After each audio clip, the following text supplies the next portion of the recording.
नाज़रीन, घारो में land mafia ऐं बास जे ज़ुल्मनि ख़िलाफ़ ॻोठाणनि हथनि में बैनर ऐं प्ले कार्ड खणी एहतजाज जी मुज़ाहिरो करे धरणो हयो आहे।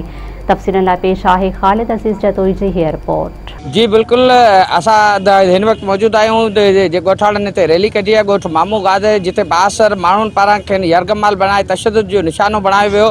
अचो त खान ॻाल्हि ॿोल कयूं।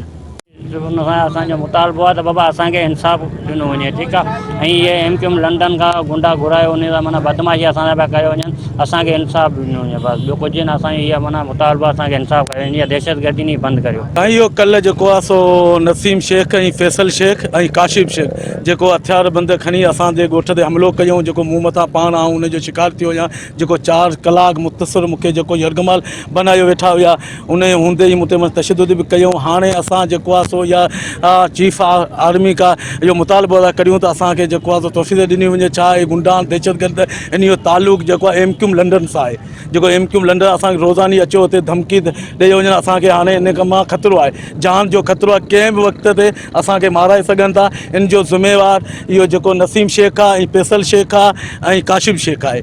जी बिल्कुलु नाज़रीन, तव्हां ॻोठाणनि जूं ॻाल्हियूं ॿुधियूं। उन्हनि जो इहो ई चवणु हो त बासर लैंड माफ़िया तरफ़ां त राति हुननि जे घरनि ते हमिलो कयो वियो ऐं हथियारनि जे ज़ोर ते जेको आहे सो उन्हनि खां ॻोठ ख़ाली कराइण जी कोशिशि कई वई आहे।